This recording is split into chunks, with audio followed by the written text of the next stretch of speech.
वो भगवान जाम्बोजी पूरी लीला को अगर मैं कहूं तो 3 भागों में बांटते हैं। विशेष करके विलोजी महाराज ने भी कहा है, वर्ष 7 संसार बाल लीला निरहारी, वर्ष 5 22 पाल एता दिन धेनुचारी, 11 ऊपर 40 शब्द कथ्या अविनाशी बाल गवाल। गुरु महाराज 7 वर्ष तक मौन रहे, 27 वर्ष तक गायें चराई और 51 वर्ष तक ज्ञान का उपदेश दिया।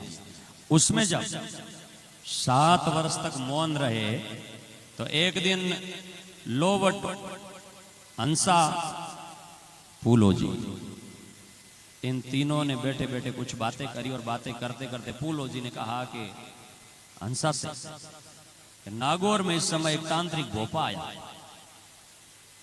और उसके पास में जाए तो एक काम बन सकता है। क्या काम बनता है? बोले जाम्बोजी 7 वर्ष के हो गए और 7 वर्ष के होने के बाद में भी बोल नहीं रहे हैं, तो क्या करे? बोले भोपा के पास में जाओ और भोपा बुला देगा। ये होता है ऐसा। अब आजकल भी भोपाओं का चक्कर तो ज्यादा ही चल रहा है और भोपा का नाम ले ले तो फिर सब लोग लाइन लग जाती है।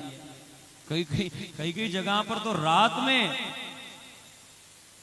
भोपारे का निकट है जी हाँ, घणो पतो नहीं चले। इन्हें पूछे कि भाई थिकट जा रहे हैं, भोपार जा रहे हैं, मारे तो ठीक हो गयो। के ठीक हो? मारे तो थोड़ा आधो हिल दुख दोनों ठीक हो गयो, मारे तो छोरो ठीक हो गयो, मारे बस में हो गयो, ओ हो गयो। यूं क्या तो 2 किलो बाजरी बांध तैयार हो जाएगा, मैं ही जाऊं। देखिया देखी तो हमें आज के जमाने में चाल कह रही हो, आज के जमाने में आई चाल रही हो कि मिनक रखना बुद्धि है ही नहीं।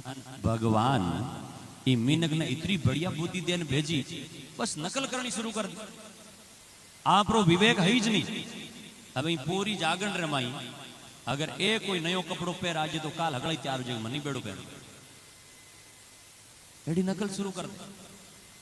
एक शुरू कर दूसरा, हम घर में ब्याह हुए, आजकल एक नयो नकल चाल पड़ी।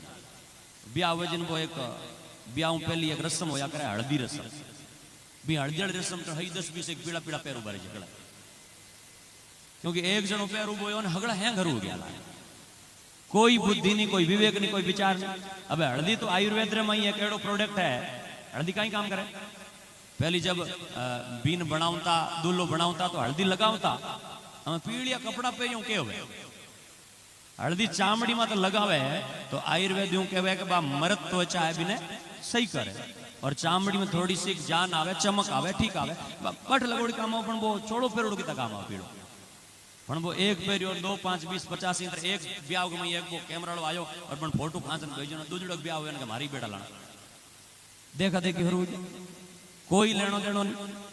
हम देखा देखी करे, सब देखा देखी करे। बांग जागरण में करियो तो मारी यूं करनो, बांग में करियो तो मारी यूं करनो, बस फालतू के खर्चे बढ़ाने शुरू कर दी। क्योंकि देखा देखी हम देखा देख करी होवे एक घर हो, वी घर के में एक आदमी हो बाहर नौकरी करने की और 3-4 सालों पुट आया ना घर के में हगड़ा दिशा वर गया ना कोई रहंतो कोनी, कमरा बंद पड़िया। 3 सालों आन पाछो आपरो घर खोलियो ना, क्याड़ा के जगह बनी चिटकणी लागुड़ी वे कूंटा वे बम काट लागी, पंखो चाले पंखे में काट लागी, वो पंखो चला वो नीचे होतो दिन पंखो खड़ खड़ करे, काट लागू बन गयो। इंद्र नींद को नहीं आवे, ऐसी मोड़ बार जना बाजार गयो, बाजार जान वो एक तार पीने वालो तेल लावे जगह हूँ काट थोड़ो वो कम हो, तार पीने वालो तेल लान पंखे के माई दियो और पंखे के माई दियो ना पंखे को थोड़ो वो कर्राट कम हो गयो और आप नीचे हो गयो। नीचे हो तो जिन पंखाड़ो कर्राट तो बंद हो गयो, लेकिन भी नाक में बाज मारू गयो। क्योंकि ये आदमी होवे जिन नाक में खराटा बाजे, भी नींद में भी नाक में घर घर खराटा बाज लगे, लुगाई करनी बैठी, झाड़ू पोछो करी पण हो भी पंख में दियो बंद हो गयो पण नाक में गाजियो 4 हम देखा देखी करे पंखे तो आई हालत है बन दे बीत जो बीत हो बंद हो गड़बड़ कर बैठ गए तो देखा देखी करन आ हाल हुए। देखा देखी करे के हुए मिनक थोड़ी अकल है नहीं और थोड़ी बुद्धि नहीं। एक सत्संग चाले तो सत्संग में एक महाराज जी प्रसंग बतायो कि भाई देखो घर में लड़ाई नहीं करनी और बढ़िया सास ससुर की सेवा करनी, माँ बाप की सेवा करनी है। इधर कर कई प्रसंग दियो एक माई खड़ी हुई बन खड़ी होने कहो कि महाराज जी सास ससुर की सेवा तो मैं घनी करना चाहूँ, मारे सासू तो मर गया, जिंदा है कौन? तो बोले सेवा करो, सेवा करने कठों करो। बोले सेवा यूं करो थे सासुरी मूर्ति बना सेवा करो। हम सासुरी मूर्ति बना सेवा करें ना, सासुरी मूर्ति का सेवा को करो। जेठ को महीनो हम जेठ के महीने रमाई स्नान करवाणो, लस्सी पिलाणी, हूँ करनी, कई चीज आई बतान करियो, बस सेवा करन लागी। अब बीरो भावो बिचारी रो, तो भावो जिन बा भाव भी मूर्ति नहीं सासू जिंदी सासू मानस सेवा करे, सेवा करने बढ़िया भी सासू की एक दिन कृपा हुई जो बढ़िया धन मिल गयो, धन मिलियो जन दूसरा एक दिन कन पड़ोसी आई बन के थारे हूँ कुकर होयो, बोले भारत नहीं हो कि मैं ही सेवा करी, तो बोले धन तो मेरी चीज है, तो बोले तू सेवा कर, किधर करी सेवा के मैं मार तो सासू ही कौन थारे जिंदी बेड़ी ऐसी शादी डोगरी कर। बा गई घरे गई, हम मिक्सर रो महीनो चाले, ठंडो बाहरो चाले, बा घरे गई, घरे जाना आपके सासू के हूँ तारा सेवा करूँ, तो बोले बताओ कुकर करी के सेवा कर। 4 बजे उठान ठंडे पानी विनान कराए, 4 बजे ठंडे पानी विनान, हासू गई हो गए चुप ही लागे, बोले ना तो हमारे पड़ोसी बन गए हमारे हासू में की करी, तो बोली कौन, तो चुप रहे। हम बात मूर्ति मूर्ति के बोले मन देखे देख कई देर तू करियो और कारण यहाँ बस लस्सी पिलाई ठंडो यूं करियो कई देर करियो नहीं देखा देखी करे, तो सारे जमाने में देखा देखी आगे बढ़े और देखा देखी करे, तो आज जमाने में वो मिनकपणो नहीं है, देखा देखी तो भेड़ चालिया करे। मनक अगर भगवान आपने बनाया है तो मिनक बनाने के बाद में गुरु महाराज भगवान जामा जी पानी वाला भाई थोड़ा भजन बोलो जी ने पिला दिया, अरक पानी ढोलक बेटी बात जी ने पिला दी। तो मिनक भगवान ने बनाया है, तो मिनक क्यों बनाया है, बोले मिनक बना करके इस संसार में कुछ उद्देश्य के लिए भेजा है। अब देखा देख किसी के पीछे चलो इसलिए भेड़ बना देते, मिनक बनाया तो कुछ विवेक रखो, और विवेक रखने के बाद में क्या करना चाहिए, विवेक रखने के बाद में गुरु ने जो फरमाया है उस मार्ग पर हमें चल करके कुछ बातें समझनी चाहिए। यहाँ आज के जागरण के माध्यम से समझा रहा हूं। मिनक बनने के बाद में केवल खाना पीना सोना जागना आलस में जीवन बिता देना और उसके पीछे वो करे तो मैं करूं ऐसे जीवन बिता देना, ये सही नहीं। और ऐसे ही केवल आप करते रहेंगे तो समझो कि हमने जीवन इस मिनक पने का मूल्य क्या है उसको समझा ही नहीं। मिनक रे माई कितनी ताकत है बिना आप समझी नहीं। मिनक के अंदर तो अनलिमिटेड नॉलेज अनलिमिटेड पावर मिनक के अंदर होता है, लेकिन मिनक उसको जगाए तब भगवान जाम्बोजी ने जागरण के माध्यम से कहा कि जुग जागो जुग जाग पिराणी काई जागन का शोभो। क्यों तुम जागते हुए सो रहे हो और जागते हुए सो रहे हो। सच्ची में आज लोग अज्ञान में नहीं है, अज्ञान में होने का नाटक कर रहे हैं। और जो आदमी नींद में नहीं होता है, नींद में सोने का नाटक करता है, उस आदमी को जगाना बड़ा मुश्किल होता है। जिको गहरी नींद में बिन तो एक हेलो लगावा तो वो उठ जावे, जो हम कमरे में कुणी आयो बिन देख रहा है कि हम चले बिन ये तो झंझट तो जाग सकता। तो आज के मिनकों की हालात भी ये हो गई है कि मिनक जानते सब कुछ है, लेकिन जानते वे भी कावड़ खड़े और कर दीपक कुएं पड़े। जानते कावड़ चल रहे हैं, दियो कर कुएं में पड़े, बिन कौन रोके भाई, अज्ञान में नहीं। तो उस मिनक को जगाने के लिए ये रात्रि का जागरण होता है कि तुम भी जागो और जागो जो वो जोत न खोवो सड़ जाशी संसार। ये जाम्बोजी का वचन। और जाम्बोजी में बता रहा था कि ये जाम्बोजी के वचन तो है, लेकिन वो जाम्बोजी कितने बड़े देव थे और कितने चमत्कार उन्होंने दिखाए थे। जब 7 वर्ष की अवस्था, वैसे तो जिस टाइम उनका अवतार हुआ था उसी टाइम उन्होंने दिव्य दिव्य अनेकों चमत्कार दिखाए, लेकिन एक दो बता रहा हूं। 7 वर्ष की अवस्था थी, मौन थे और अभी तक बोले नहीं। तब पूलो जी ने हंसा से कहा कि एक भोपा आया है और वो भोपा अगर हम जाए तो हमारा काम सार सकता है। लोवट जी ने कहा पाखंड है, मन नहीं मान रहा है, लेकिन पूलो जी ने कहा नहीं, ज्यादा कहा। तो फिर लोवट जी गए और लोवट जी जब पीपासर गए, पीपासर से लोवट जी नागौर गए। उस भोपे का नाम था खेमन राय पंडित। का देवी के बल पर बहुत प्रत्यक्ष जोर देखा है, देवी को प्रत्यक्ष आराधना करता है और बहुत बड़ा भोपा है। नागौर गए लोवट जी और लोवट जी के नागौर जाते ही उस खेमन राय ने इधर उधर के लोगों से चर्चा तो सुन रखी थी। भोपा था तो सब पास में आते लोग बात करते भाई पीपासर का ठाकुर है, लेकिन उसका लड़का बोलता नहीं, कुछ बातें तो सुनी रखी। अब भोपा आधे से ज्यादा तो भोपा अगर आपका हो तो मैं किसी को आधे घंटे में बना दूं, क्योंकि 4-5 बातें ही बतानी होती है, ज्यादा की जरूरत है नहीं। एक तो थारे कन मिनक आवे जिन हूं कह दियो कि थारे रुपया घणाई कमाओ पण बरकत को बन गई, बिल्कुल साची बात। दूजी बात भोपाड़ी आज बात बताऊं मैं, दूजी बात भोपे कन जाओ जन भोपो कई ऊंधे कन गई के थारे घर के आड़ पाड़ एक रूंकड़ो दिए रूंकड़ो तो हगड़ा के है। तीजी बात भोपे कन जाए जन भोपो कई कह गए थारे और तो सब ठीक रहे पण थारे थोड़ी कि नहीं चुन चिनपिन होती रहे कि नहीं हिर दुकान कि नहीं कान दुकान कि थोड़ी थारे आपस में खटपट रहे हम खटपट तो किंग कौन रहे हगड़ा गया हगड़ा खटपट रहे कौन है एडो जो आज नहीं खटपट नहीं हुई है इतना ब्याह करोड़ा बैठा हो कोई खटपट भी ना हो गए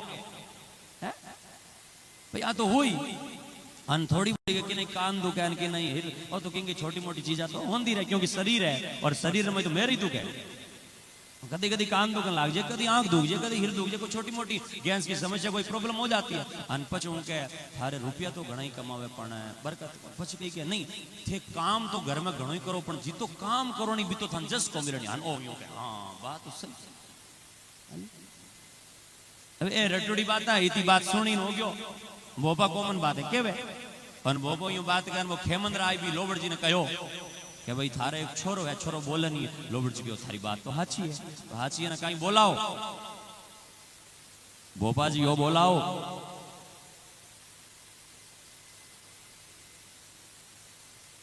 पण भोपा के बोला तो देऊं लेकिन हो रुपया 2 गाया ले बहुत पुरानी बात है सैकड़ों साल पहले लोबड़ जी कहो कि 200 रुपया 2 गाया देवा हमारे बालक ने बोलाओ वो खेमंद राय पंडित सुबह सुबह लोबड़ जी आंगणे में आन बैठ गयो अन रेशमी गदी लगा ली उन रेशमी गदी रे ऊपर आप आसन लगा लियो और बालक बिठाए भू पर भगवान जाम्बोजी को नीचे जमीन पर बैठा दिया स्वयं ऊंचा गदी लगा करके बैठा और भगवान जाम्बोजी को नीचे आंगणे में बैठा दिया उड़द ले लेकर के फेंके मंत्र बोला और सब कुछ करने के बाद में भी रवि मध्याह्न में आ गया सूरज उगने से पहले लगातार सूरज दोपहर आ गया लेकिन कुछ काम नहीं सरा उसके शरीर में पसीना पसीना बहने लगा तावड़े से धूप से तपने लगा उड़द और तेज फेंकने लगा सामने वाले लोगों ने कहा भोपा जी क्या काम है बोल नहीं रहे है बोले बोला हूं तो सरी लेकिन ई पर देव जबर कोई रूसा क्या कह रहा भोपा भोपा कह रहा है कि थारे ही जाम्बूजी मत देवता कोई जोर को रुशिड़ो है और ताते मंत्र गए सब छूछा ई पर देव जबर कोई रूछा आपके इस बालक पर कोई देवता जोर का कोप किए हुए बैठा है और इसलिए मेरे मंत्र सब खाली चले गए तब उन्होंने कई संतों ने कहा है कि बकरियों की बलि दिलवाई और कुछ भी किया लेकिन सब कुछ करने के बाद में भी जब भगवान जाम्बोजी को नहीं बोला पाया तो 108 के पास में दीपक रखे और वो दीपकों को जलाने लगा एक दीपक जगाता है दूसरा बुझ जाता है एक जगाता है दूसरा बुझ जाता है तब काफी देर प्रयत्न करने के बाद में भी जब दीपक नहीं जगे तब उन्होंने कहा बस देवता रूसे हुए हैं देवता कोप किए हुए इसलिए दीपक नहीं जग रहे दीपक जगे तो मैं अब बोला दूं आप सबको नहीं दिख रहा है कि ये दिया जग रहा है और बुझ रहा है जग रहा है बुझ रहा है कोई जग नहीं रहा अगर सारे दिए जग जाए तो मैं अब बोला दूं भगवान जाम्बोजी सामने बैठे थे और 7 वर्ष की अवस्था थी चुपचाप वहां से खड़े हुए और खड़े होकर के सबसे पहले एक प्रजापति के घर गए कुमार के घर गए जो कुमार माटी के बर्तन बनाता है पकाता है उस कुमार के घर गए और कुमार के घर के जाकर के एक कच्चा मिट्टी का घड़ा लिया जिस घड़े ने अभी अग्नि का संग नहीं किया है और पका नहीं ऐसा घड़ा लेकर के भगवान जाम्बोजी कच्चा मिट्टी का कच्चा घड़ा लेकर के एक बुढ़िया माई बैठी थी ऊन काट रही थी सूत काट रही थी उसके पास से सूत लिया कच्चा सूत और कच्चा घड़ा और वो लेकर के पीपासर के कुएं पर गए और पीपासर का जो गहरा पानी है ऊंचा पानी नहीं है शब्द वाणी भगवान जाम्बोजी एक जगह बोले मैं ऊंडे निरअवतार लियो ऊंडे गहरे नीर में मैंने अवतार लिया श्री गढ़याल मोटपुर पाटन भुयना गोरी मैं ऊंडे निरअवतार लियो मैं ऊंडे नीर अवतार लिया और उस ऊंडे नीर वाले उस कुएं पर भगवान जाम्बोजी कच्चे घड़े पर कच्चा सूत बांध करके और कुएं में डालते हैं और कच्चे घड़े में पानी लेकर के आते हैं वो पानी ला करके भगवान जाम्बोजी उस भोपे के पास में आते हैं, खेमंद राय के पास में, और खेमंद राय के पास में आकर के फिर उन 108 दियों में जिसमें तेल और घी भरा हुआ था सबको खाली किया, और खाली करके उस सारे 108 दियों में पानी भरा, और पानी भर करके एक चुटकी बजाई कि एक साथ में 108 दिए जल गए। जब 108 दिए जगे, घी और तेल से बाती से नहीं जग रहे थे, वो बिना बाती बिना तेल के पानी से दिए जग गए। है कोई चमत्कार ऐसा आपके पास में, आपके भोपाओं के पास में है कोई ऐसा चमत्कार जो जगा सके दियों को पानी से? भगवान जाम्बोजी ने वो दिए जगा करके सामने जाकर के बैठ गए, और खेमंद राय पंडित को इशारा किया, अभी बोले नहीं है, इशारा किया कि बोलाओ। तुम कहता था कि दिए नहीं जग रहे हैं, तो देवता रुष्ट हो गए हैं, अब सारे देवता राजी है, सारे दिए जग रहे हैं, बोला तुझे। तब खेमंद राय पंडित ने देखा कि मेरे से तो घी और तेल से दिए नहीं जग रहे, दिए पानी से जगा दिए तो शक्ति कोई दूजी है। और कूद पड़ा नीचे, नीचे कूद करके चरणों में गिर पड़ा खेमंद राय पंडित, और वो पंडित भगवान जाम्बोजी के चरणों में गिर के कहने लगा, खेमन कर जोड़िया खड़ो प्रभु दीजिए मोहि ज्ञान, ऐसा वचन सुनाइए मेरी मिट जाए आवाज। तब भगवान जाम्बोजी 7 वर्ष की अवस्था में बोले, और क्या बोले? गुरुचीनो गुरुचीन पुरोहित गुरुमुख धर्म बखानी। ये जाम्बोजी के पहले शब्द है, ध्यान देना। आप लोगों ने भी सैकड़ों जागरण सुनी होगी, आप पहली जागरण तो नहीं सुन रहे आओ? एक बात मैंने हाची हाची बताओ, जो हाथ ऊंचो कर बताओ, जो वो शब्द कितना लोग नहीं याद? गुरुचीनो गुरुचीन, पूरा हाथ उठा दो, जगह शब्द याद है। हमें जागरण रमाई हो चो कि आप कितनी जागना होनी है।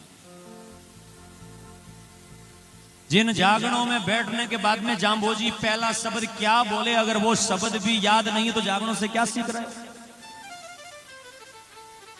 अगर गुरु का एक वचन भी याद नहीं है, 120 शब्दों का पहला शब्द ही याद नहीं है, तो जागरण क्या फायदा करेगा? और करे भी कैसे? क्योंकि हम लोग शब्दों के पास में कभी गए नहीं।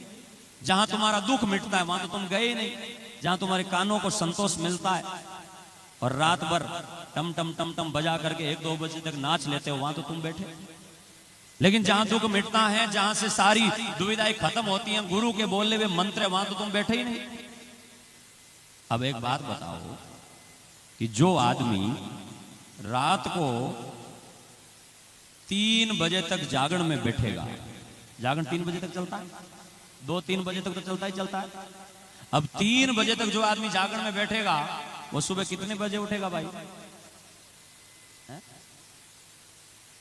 5 बजे उठेगा, 9 बजे उठेगा। अब 9 बजे जो सुबह उठेगा, वो जाम्बोजी को राजी कर रहा है कि निराज कर रहा है? 9 बजे जो आदमी उठेगा, वो आदमी भगवान जाम्बोजी के 29 नियमों में एक नियम है कि सेरा करो, उसको पालन कर पाएगा। 9 बजे जो आदमी उठेगा, वो होम हितचित प्रीत सु होय वास वैकुंठा पाओ, इसका पालन कर पाएगा। 9 बजे जो मेनक उठेगा, वो शीलम परम भूषणम, इसको पालन कर पाएगा। क्योंकि हमारा शरीर है ना, वो शरीर प्रकृति के साथ में अटैच करके बनाया गया है, और हर टाइम कभी आदमी का मन शांत होता है, कभी तेज होता है। रात्रि में जो सूर्य ढलता है तो लोगों का मन सोने का, भोजन करके सोने का करता है, क्योंकि प्रकृति के साथ में हम जुड़े हुए। और जब आदमी रात को इतने बजे तक जगेगा, सुबह सूर्य उदय हो गया और उगते हुए सूरज के साथ में, सूरज के सामने पैर करके सो गया है, हमारे पुराणों में ऐसा उल्लेख है कि उस घर की लक्ष्मी नाराज हो जाती है। दिन उगे टाइम सोने वाले आदमी के घर की लक्ष्मी नाराज हो जाती है। दिन उगे टाइम सोने वाले आदमी के शरीर में रोग पैदा हो जाते हैं। दिन उगे टाइम सोने वाले आदमी के शरीर में रोग इसलिए पैदा हो जाते हैं क्योंकि हमारे किसी आदमी ने अगर बायोलॉजी पढ़ी है, साइंस बायोलॉजी पढ़ करके डॉक्टर बना है मेडिकल की भाषा में, तो वो समझ पाएगा कि हमारे जो ये फेफड़े हैं ना, इस दोनों फेफड़े, ये फेफड़े चलते हैं ऑक्सीजन से। और जो आदमी दिन उगे के टाइम में सोता है, उस आदमी के शरीर में धीरे धीरे ऑक्सीजन का लेवल कम हो जाता है। क्यों? क्योंकि फेफड़े शुद्ध हवा ले नहीं पाते हैं, और फेफड़े शुद्ध हवा नहीं लेते तो फिर धीरे धीरे फेफड़े कमजोर हो गए, और फेफड़े कमजोर होंगे तो इम्यून पावर कम हो गया, रोगों से लड़ने की शक्ति कम हो गई, और जब रोगों से लड़ने की शक्ति कम हो गई तो फिर आदमी कुछ भी नहीं कर पाएगा। अब हर तीसरे आदमी को एलर्जी है, घर में झाड़ू निकालने से एलर्जी है, झाड़ू निकाले तो एलर्जी हो जाती है, क्योंकि फेफड़े कमजोर हो गए ऐसी में सोते सोते, और कभी वहां गए नहीं, मजबूती के साथ में काम किया नहीं। इसलिए रात्रि को जागरण जो होता है, हम थोड़ी देर पहले धनदार जी के पास में बैठे बात कर रहे थे कि रात्रि में हम क्या करते हैं। रात का जागरण जो है वो ज्यादा से ज्यादा 12 बजे 1 बजे तक हो, और वो कब हो? 8 बजे शुरू हो। अब 8 बजे आप जीवने के लिए तैयारी नहीं करोगे, 9 बजे तुम हो दी कड़ाई होगी तो सब्जी करनी हो, तो बस 8 बजे जागरण शुरू खत्म हो। पहले क्या कर रहे थे? पहले बैठे थे, बोले थोड़ी हथाई करे, दिल्ली की सरकार बनावे, थोड़ी अस्त व्यस्त होगी भी बनावे, अब थाली अस्त व्यस्त हुई बात लिखी गई। अरे कितना गजब का जमाना आ गया है कि लोग दिल्ली की सरकार अस्त व्यस्त हो गई इसका तो चिंता कर रहे हैं, लेकिन तेरा जीवन अस्त व्यस्त हो गया उसको कोई पूछ ही नहीं रहा, तू कहां चल रहा है ये पता ही नहीं। इसलिए जागरण में कहता हूं कि जागरण जगाने की जगह है, और जागरण में जब बैठ जाओ तो जागरण में बैठने के बाद में जोश से भरो, ताकत से बैठो, विचार से बैठो, जागरण में बैठने के बाद में शुद्ध पवित्र विचार से बैठो, और भगवान जाम्बोजी के इतने बड़े बड़े जो पर्चे हैं, इतने बड़े बड़े सिद्धांत हैं, उन सिद्धांतों को लेकर के बैठो।